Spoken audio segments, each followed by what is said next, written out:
ये आपको बताएं कि पिम्स की नर्सरी वार्ड में इस्लामाबाद के सबसे बड़े सरकारी अस्पताल में गफलत और लापरवाही को मुकम्मल तौर पर बेनकाब कर दिया गया है। अरबों रुपए का फंड मिलने के बावजूद पिम्स अस्पताल में सहूलियात का बदतरीन फुकदान है। पिम्स अस्पताल का हर शोबा नाअहली और बद इंतजामी की दास्तान सुना रहा है। पिम्स अस्पताल के मसाइल के बारे में आज बात करेंगे। हमारे साथ इस्लामाबाद से हमारे नुमाइंदगान मौजूद हैं, हमीद लंगरा, आसिया कौसर और निमरा काजमी अस्पताल के मुख्तलिफ शोबों में मौजूद हैं। उनसे बात करते हैं। सबसे पहले आसिया कौसर का रुख करेंगे जो इस वक्त चिल्ड्रन नर्सरी के बाहर मौजूद हैं। आसिया, आगाह कीजिएगा। इस वक्त मैं पिम्स हॉस्पिटल के एग्जैक्टली उस वार्ड के सामने मौजूद हूँ जहाँ पर जो है वो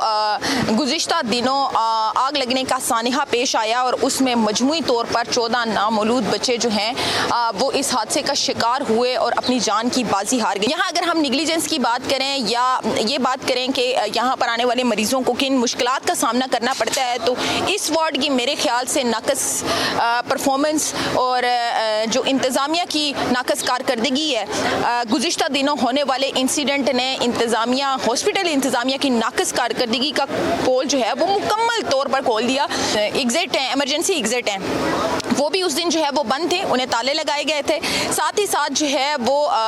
इमरजेंसी एग्जिट बंद होने के साथ फायर सेफ्टी सिस्टम जो है वो इस वार्ड के अंदर जो है वो मौजूद नहीं है। प्रॉपर जो मैकेनिकल अगर हम बात करें तो वायर्स की वजह से कहा यह जा रहा है कि स्पार्किंग की वजह से और इंक्यूबेटर की ऑक्सीजन लीकेज की वजह से ये हादसा पेश आया। तो इसकी सूरत हाल जो है वो इस वक्त आपके सामने है कि किस किस्म की सहूलियात जो है वो यहाँ पर मरीजों को दी जा रही हैं। साथ ही साथ मैं आपको ये भी बताऊं कि यहाँ पर जो है वो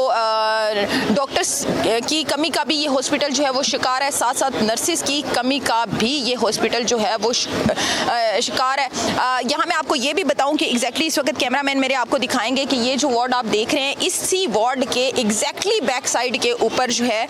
वो एक नया वार्ड गायनी का जो है वो बनाया गया, जिसमें मुमकिन तौर पर जापानीज कंपनी की जानिब से वो वार्ड जो है वो बनाया गया था और फिल 4 जो है वो बच्चों की जो नर्सरी थी उसको नई वार्ड यानी नए ब्लॉक के अंदर शिफ्ट करने की जापानीज कंपनी की जानिब से हिदायत भी दी गई थी। और ज़राए का ये भी कहना है कि नए बनने वाले वार्ड के अंदर जो है तमाम तर सहूलियात इंक्लूडिंग फायर सेफ्टी सिस्टम जो है वो मौजूद था, लेकिन ज़राए के मुताबिक ईडी पिम्स की जानिब से जो है वो ये वार्ड और नर्सरी जो है वो दूसरे ब्लॉक में शिफ्ट नहीं करने दी गई और अनफॉर्चुनेटली ये इंसिडेंट पेश आया जिसमें 14 नामौलूद बच्चे जो हैं वो जान की बाजी हार गए और अब इसके ऊपर जो है वो तहकीकाती कमेटी भी बनाई गई है।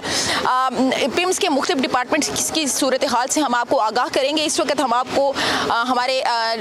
दूसरे रिपोर्टर हमीद लंगरा के पास लेकर चलते हैं जो इस वक्त एमरजेंसी के बाहर मौजूद हैं। वो आपको एमरजेंसी की सूरत हाल से आगाह करेंगे कि एमरजेंसी पिम्स के अंदर बेसिकली 2 एमरजेंसीज बनाई गई हैं, न्यू और पुरानी। उनसे जानते हैं कि एमरजेंसी की सूरत हाल क्या है, क्या जो पिम्स का ये गायनी वार्ड है इससे कोई मुख्तलिफ या बेहतर सहूलियात जो है वो एमरजेंसी के अंदर दी जा रही हैं या जो है वो एमरजेंसी भी इसी बदतर सूरत हाल का शिकार है। तो हमीद लंगरा के पास चलते हैं और उनसे जानते हैं कि क्या सूरत हाल है एमरजेंसी वार्ड की। जी आसिया, बहुत शुक्रिया, आपने पिम्स की हदूद अरबा के हवाले से तफसील से आगाह किया, इसकी फंडिंग्स के हवाले से बताया। मैं इस वक्त पिम्स की इमरजेंसी के बाहर मौजूद हूँ जहाँ पर हज़ारों की तादाद में मरीज जो है वो डेली लाए जाते हैं और यहाँ के इमरजेंसी की सूरत हाल ये है कि आज से 2 रोज़ पहले एक जानने वाले अपनी हमशीरा को लेकर आए, तो जब उन्होंने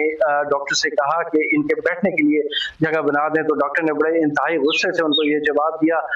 कि मैं इनको कहाँ बैठाऊँ, मेरे पास कोई बैठाने के लिए कुर्सी मौजूद नहीं है। ये सूरत हाल है पिम्स की इमरजेंसी की। लवाहिकीन अलग बाहर गर्मी के अंदर सर्दी के अंदर जो है वो ख्वार हो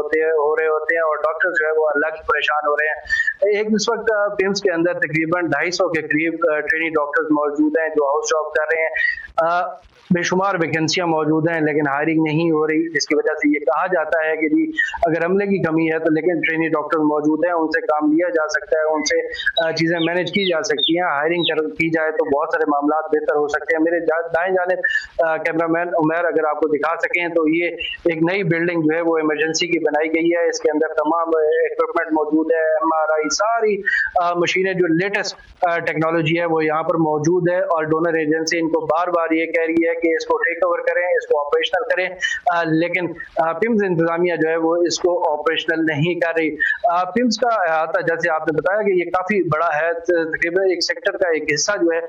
वो ये उसके ऊपर मुश्तमिल है। इसके मुख्तलिफ शोबों में जाए वहां पर गंदगी की सूरत हाल, मिसमैनेजमेंट आपको नाहली जो है वो खुलकर बोलती हुई नजर आएगी। इस वक्त हमारी नुमाइंदा निम्रा कासमी जो है वो पिम्स की ओपीडी के बाहर मौजूद हैं, उनके पास जानते हैं और उनसे पूछते हैं कि वहाँ की क्या सूरत हाल है।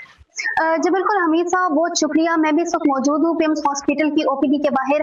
जैसे पिम्स हॉस्पिटल की सहूलियात की बात की जा रही है तो मैं भी ओपीडी का एक राउंड लगा कर आई हूँ। अगर बात की जाए पिम्स हॉस्पिटल की ओपीडी की सफाई की, तो इस वक्त जो पिम्स हॉस्पिटल की ओपीडी की हालात हैं वो कुछ इस तरह के हैं कि बहुत ही कम मिकदार में जो है वो डस्टबिन रखी गई हैं, और अगर कचरे की बात की जाए तो वार्ड के बाहर जो है वो कचरों के शॉपर्स को भर के रखा गया है। मरीजों तक जो है वो उसकी स्मेल जो है वो बराह रास्त जा रही है। इसके अलावा अगर बात की जाए यहाँ की सहूलियात के कप्तान की जो स्ट्रेचर्स हैं वो बहुत ज्यादा कम है, क्योंकि एक ही कमरे के अंदर जो है वो कम से कम 6-6, 7-7 मरीज है, और अगर कमरे के अलावा बात की जाए तो एक ही स्ट्रेचर पे 2-2 मरीजों को लेटाया हुआ है, उनको ड्रिप्स लगाई जा रही हैं। पिम्स हॉस्पिटल में अमले का भी इतना ज्यादा फुकदान है कि ओपीडी के अंदर कम से कम एक दिन में एक डॉक्टर जो है वो 100 मरीज को चेक कर रहा होता है, और इसकी वजह सिर्फ यह है कि ना ही सिर्फ रावलपिंडी और इस्लामाबाद के अलावा इस पाकिस्तान के मुतअद्दिद शहरों से जो है वो बड़े बड़े शहरों से पिम्स हॉस्पिटल, क्योंकि गवर्नमेंट हॉस्पिटल है, तो लोग यहाँ आते हैं और अपना चेकअप करवाते हैं, तो अमले की इतना ज्यादा फुकदान है कि एक ही डॉक्टर जो है वो 100 मरीजों को चेक कर रहा होता है, जिसकी वजह से कहीं ना कहीं उस चेकअप में भी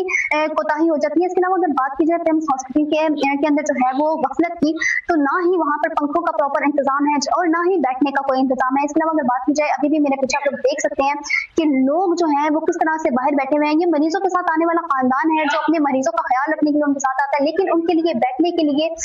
कोई भी प्रॉपर जगह का बंदोबस्त नहीं किया जाता, चाहे रात हो या दिन हो। मरीजों के जो अहले खाना होता है उनको बाहर बैठ के उनका इंतजार करना पड़ता है, और सर्दी हो गर्मी हो ये लोग यही लेटते हैं, यही सोते हैं। तो अगर ओपीडी की ओवरऑल बात की जाए तो इसकी सिचुएशन ऐसी है कि इंतजामिया की जो गफलत का मुंह बोलता सबूत है जो पिम्स हॉस्पिटल की ओपीडी भी दे रही है, और बाकी जो हालात और वाकयात हैं वो आसिया बताएंगी। जी आसिया, आप ही हमारे साथ मौजूद थी, बताइएगा क्या हालात हैं। जी बिल्कुल, आपने पिम्स अस्पताल के मुख्तलिफ डिपार्टमेंट्स की हालतें ज़ार तो देख ही ली है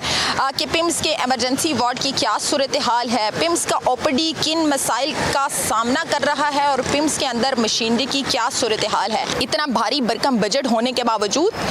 इतनी कैपिटल के अंदर जहां पर हम देखते हैं कि वफाकी दारुल हुकूमत का ये हॉस्पिटल है, तो यकीनी तौर पर इंसान का नज़रिया बदल जाता है कि शायद जदीद सहूलियात होंगी और मरीज़ों के लिए इंतहाई पुरसकून माहौल में इलाज का जो है वो प्रोसीजर किया जाता होगा, लेकिन हालत यहाँ पर यकसर हमें मुख्तलिफ नज़र आती है। बात ये है कि गायनी वार्ड के अंदर जो है वो प्रॉपर मेंटेनेंस ना होने की वजह से, इंक्यूबेटर के अंदर आग लगने की वजह से पूरे एक वार्ड में वो आग फैली और 14 नामौलूद बच्चे जो हैं वो उस आग में झुलस कर जहबाक हो गए, जो कि इंतज़ामिया की, हॉस्पिटल इंतज़ामिया की नाअहली और नाकिस कारकर्दगी का मुंह बोलता सबूत है।